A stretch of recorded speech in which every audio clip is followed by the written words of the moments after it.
देखिए, मुख्यमंत्री जी आए दिन कुछ इस तरह का स्टेटमेंट दे देते हैं जिसकी अपेक्षा उनसे नहीं की जाती। तो उसी क्रम में आज भी उन्होंने कुछ कह दिया होगा।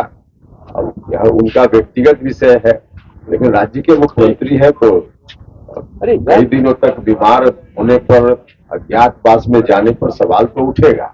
लोग सवाल उठाने वाले तो अपनी जगह सही है, लेकिन अब उसके जवाब के रूप में जो कुछ भी कहा आप जो बता रहे हैं, हमको लगता है कि यह स्टेटमेंट भी बहुत उचित नहीं है।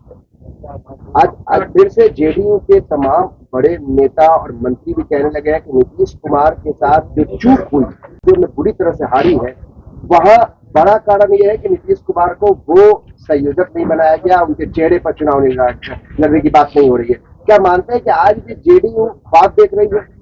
देखिए, यह स्टेटमेंट तो बिल्कुल हास्यास्पद है। जनता दल यूनाइटेड ने मध्य प्रदेश में 10 सीटों पर अपना उम्मीदवार उतारा था और उन 10 सीटों में कहीं 50 वोट उनके उम्मीदवार को मिला है, कहीं 75 वोट मिला है, कहीं 100 वोट, कहीं 150 वोट मिला है।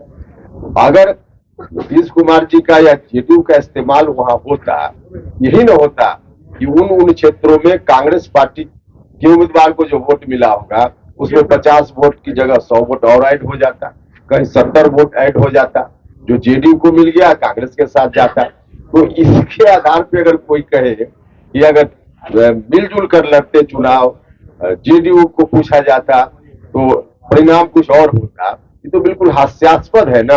अब जेडीयू खुद ही हास्यास्पद पार्टी बन गई है, इसलिए उस पार्टी के नेता कुछ भी बोले तो सारी चीजें हास्यास्पद होती ही है। और उनका यह स्टेटमेंट भी कोई भी सुनेगा तो हंसेगा, इससे ज्यादा इस पर क्या टिप्पणी। लेकिन बैठक चल गई है, लगता है सर कि बैठक होने वाली है, उसका ज्यादा इफेक्ट नहीं हो रहा है, इसलिए बैठक हाँ, निश्चित रूप से देखिए, ये लोग बैठक करे न करे उनका विषय है, लेकिन इससे कोई फर्क नहीं पड़ने वाला है आगे की राजनीति के लिए।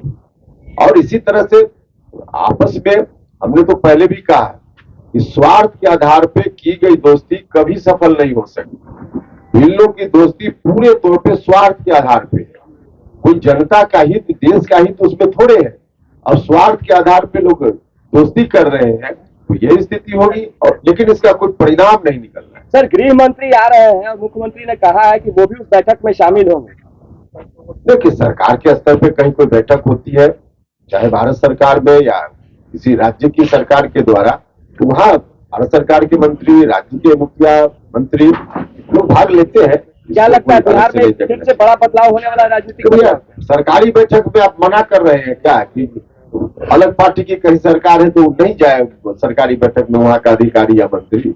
ऐसा थोड़े होता। भूपेंद्र जी, शिक्षा राज्य मंत्री रहते हैं ना, व्यवस्था डीएलईडी करवाया गया था, अब सुप्रीम कोर्ट ने उसे अमान्य घोषित कर दिया। 14 लाख अभ्यर्थी सड़क पे, उनका कहना कि गजट में शामिल कर दिया जाएगा ताकि हम लोग रोजगार का अवसर मिल सके। फिर क्या कहेंगे? देखिए, इसके बारे में हम स्पेसिफिक अलग से जानेंगे तब कुछ कहेंगे। कैसे कैसे मुख्यमंत्री, देखिए, उनके कहने का मतलब है कि ज्यादा उत्साहित नहीं होना है। अब यह बात सीधे नहीं बोल सकते और थोड़ा घुमा कर बोल रहे हैं।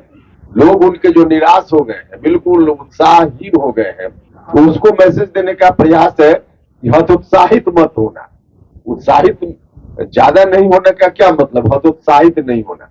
तो जो वहाँ कार्यकर्ता अपना फ्यूचर देख चुके हैं, तो ये अब क्या होना है, तो बिल्कुल उत्साहहीन हो गए हैं, निराशा उनके अंदर आ गई है। इसी निराशा को तोड़ने के लिए कुछ बोला होगा उन्होंने। कांग्रेस के एक बड़े नेता है, भावी मुख्यमंत्री तेलंगाना में मुख्यमंत्री बनने वाले हैं, वो इस तरीके से बयान देते हैं कि बिहार के डीएनए पे सवाल करते हैं तेलंगाना को लेकर।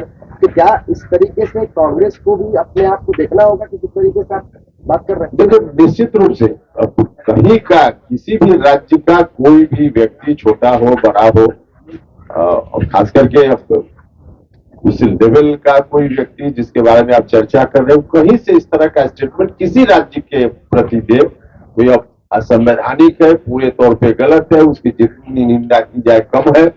लेकिन कांग्रेस पार्टी को देखना चाहिए कि आखिर कैसे कांग्रेस पार्टी अंकुश लगाए। अगर नहीं तो फिर लोग आगे, बिहार के लोग हैं, हर जगह पर जाने के लिए सक्षम है, इसलिए उस तरह के स्टेटमेंट पर निश्चित रूप से कांग्रेस पार्टी के आला कमान का ध्यान जाना चाहिए। सर एक चर्चा ये भी है कि शायद फिर से आप जेडीयू के करीब जा रहे हैं। चलिए और सवाल।